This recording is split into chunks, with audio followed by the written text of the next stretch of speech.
Lupakan semua yang pernah Anda dengar tentang perang modern. Hari ini, di hari ke-18, kita sudah tidak lagi bicara soal strategi atau taktik canggih. Kita bicara tentang sesuatu yang jauh lebih purba, lebih brutal. Kita bicara tentang suara tulang yang patah. Ya, ini adalah apa yang saya sebut sebagai tahap penghancuran tulang. Ini adalah momen di mana pilar-pilar hegemoni yang selama puluhan tahun menopang dunia mulai remuk menjadi debu di hadapan kita semua. Semua janji kemenangan kilat, semua bualan tentang superioritas teknologi kini telah menguap menjadi ilusi. Dan yang tersisa di hadapan kita adalah sebuah realitas baru yang sangat-sangat brutal dan tanpa kompromi.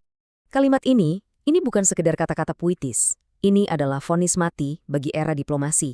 Arogansi teknologi barat yang begitu percaya diri bahwa drone canggih dan tank super mahal bisa menyelesaikan segalanya, kini terbukti salah total. Perang ini telah bermutasi. Ini bukan lagi kontes teknologi. Ini adalah sebuah kontes ketahanan yang brutal.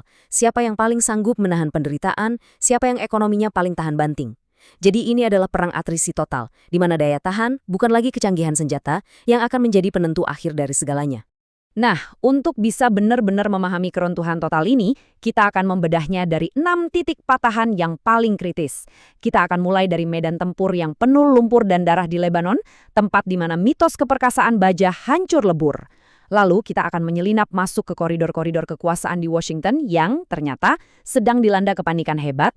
Kita juga akan lihat bagaimana arteri utama ekonomi dunia dicekik sampai biru di Selat Hormuz dan bagaimana ironisnya kematian seorang martir justru menyalakan api untuk fase perang yang jauh lebih mengerikan. Dan di akhir, kita akan saksikan bersama bagaimana dari puing-puing ini semua, sebuah tatanan dunia baru sedang dilahirkan. Oke, jadi keruntuhan ini dimulai dari lumpur dan darah di Lebanon Selatan. Disinilah, di dalam penggiling daging lapis baja ini, arogansi teknologi barat benar-benar menemui ajalnya.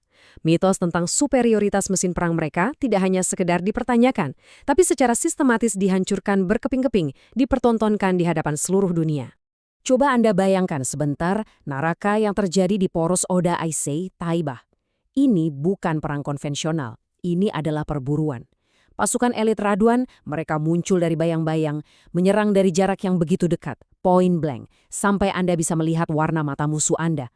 Setiap gedung, setiap gang sempit adalah zona pembantaian baru. Konsep zona penyangga yang begitu diagung-agungkan Israel kini telah berubah menjadi kuburan massal bagi ambisi militer mereka.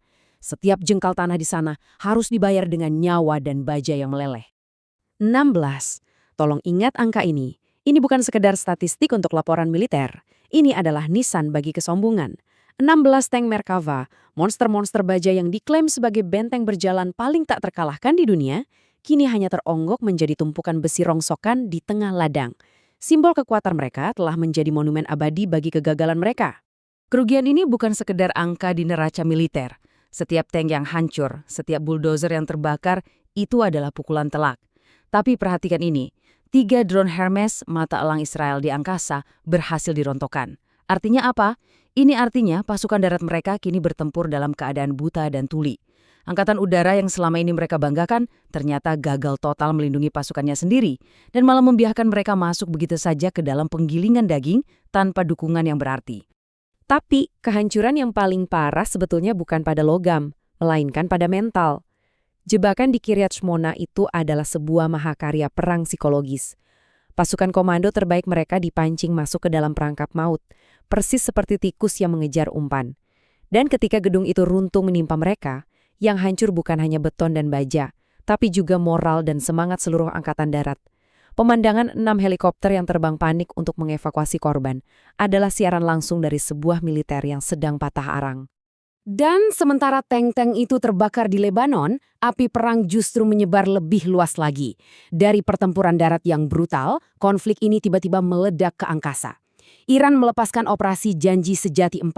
Ini bukan lagi sekedar serangan balasan biasa, tapi sebuah pernyataan perang total di udara. Targetnya bukan hanya Israel, tapi juga pelindungnya, pangkalan-pangkalan militer Amerika Serikat yang tersebar di seantero Timur Tengah. Permainan telah berubah secara fundamental. Eskalasi ini sangat-sangat terukur dan mematikan. Penggunaan rudal Haj Qasem untuk pertama kalinya adalah sinyal yang jelas tentang peningkatan kapabilitas militer mereka. Tapi coba lihat daftar targetnya, bukan cuma Tel Aviv atau pangkalan militer. Mereka menyerang markas Apple di Dubai. Ini adalah sebuah pesan yang dingin dan menusuk. Perang ini tidak lagi hanya tentang tentara dan negara. Tulang punggung finansial dan korporasi yang selama ini menyokong hegemoni Barat, kini telah resmi menjadi target militer yang sah. Gema ledakan di Lebanon dan Dubai itu ternyata terdengar sangat jelas sampai ke koridor-koridor kekuasaan di Washington. Di balik semua retorika perang yang garang, topeng kepercayaan diri mereka mulai retak. Kepanikan sedang menjalar, karena realita di medan perang sama sekali tidak sesuai dengan skenario indah yang mereka tulis di atas kertas. Dan keretakan itu berubah menjadi gempa bumi politik ketika Joseph Kent, orang yang memimpin perang global melawan terorisme, memutuskan untuk membanting pintu. Surat pengunduran dirinya bukan sekedar kritik, ini adalah sebuah ledakan nuklir politik. Ia mengatakan secara gamblang apa yang selama ini hanya dibisikkan di ruang-ruang tertutup. Perang ini bukan untuk Amerika. Ini adalah pengakuan langsung dari jantung sistem bahwa narasi perang yang dijual oleh Gedung Putih adalah sebuah kebohongan besar. Wajah publik Presiden Trump adalah sebuah topeng arogansi murni. Setelah ditolak mentah-mentah oleh para sekutunya di NATO, dia berteriak di depan kamera, "Kita tidak butuh bantuan siapapun." Namun, di kegelapan malam, ia melakukan hal yang sebaliknya. Utusan kepercayaannya, Steve Witkoff, dikirim secara rahasia bukan untuk bernegosiasi, tapi untuk, bisa dibilang, mengemis jalan keluar. Ini bukan lagi diplomasi. Ini adalah keputusan murni dari seorang pemimpin yang sadar betul bahwa dia telah salah perhitungan secara fatal. Nah, sekarang mari kita beralih ke front yang paling senyap, tapi mungkin yang paling mematikan, front ekonomi. Di sini, Iran kini memainkan kartu asnya, sebuah senjata yang jauh lebih kuat dari rudal manapun, kendali mutlak atas Selat Hormuz, arteri utama yang memompa darah kehidupan bagi ekonomi global. Strateginya jenius sekaligus mengerikan. Namanya The Hormuz Vice Grip. Logikanya sederhana. Kenapa harus memenangkan perang dengan peluru jika Anda bisa memenangkannya dengan mencekik pasokan energi dunia? Dengan satu genggaman kuat di Hormuz, Iran tidak hanya menyerang musuh-musuhnya, tetapi juga menyandera seluruh ekonomi global, memaksa setiap negara di dunia untuk ikut merasakan sakitnya perang ini. Dan untuk memastikan tidak ada satu negara pun yang berani mengganggu cengkeraman ini, mereka menerapkan sebuah doktrin yang sangat sederhana, abu untuk abu. Pesannya brutal dan jelas. Jika Anda membiarkan wilayah Anda digunakan untuk menyerang fasilitas minyak kami di Pulau Karg, maka semua fasilitas energi Anda akan kami ubah menjadi lautan api. Ancaman ini secara instan melumpuhkan para sekutu Amerika di Teluk. Mereka dipaksa memilih antara loyalitas kepada Washington atau kelangsungan hidup ekonomi mereka sendiri. Tentu, ini pilihan yang mudah bagi mereka. Coba lihat grafik ini. Ini bukan sekedar data. Ini adalah visualisasi dari serangan jantung yang sedang dialami ekonomi global. Dari 22 juta barel minyak per hari menjadi mendekati 0. Bayangkan apa artinya ini. Pabrik-pabrik di seluruh dunia berhenti beroperasi. Harga bensin meroket gila-gilaan. Pasar saham anjlok. Iran telah berhasil menekan tombol off pada sebagian besar mesin ekonomi dunia dan memicu kepanikan massal di setiap lantai bursa dari Tokyo hingga New York. Dampak lanjutannya adalah keretakan aliansi militer terkuat dalam sejarah manusia. NATO yang seharusnya menjadi tameng utama Amerika justru memberontak. Jerman, Prancis, Inggris, semua negara pilar NATO berkata tidak. Mereka sadar sepenuhnya bahwa membantu Amerika Serikat mengamankan Hormuz adalah tiket satu arah menuju bunuh diri ekonomi. Dan untuk pertama kalinya dalam beberapa dekade, Amerika berdiri sendirian di panggung dunia, ditinggalkan oleh sekutu-sekutunya yang paling setia. Dan seolah-olah semua ini belum cukup buruk, sebuah percikan api dilemparkan ke tumpukan bensin yang sudah mengunung.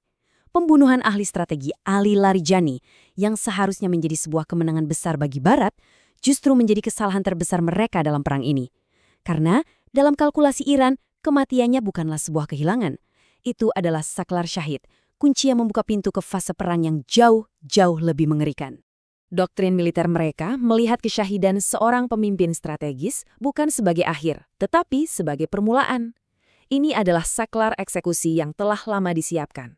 Momen ini menandai berakhirnya era kesabaran strategis yang selama ini dijalankan oleh Iran.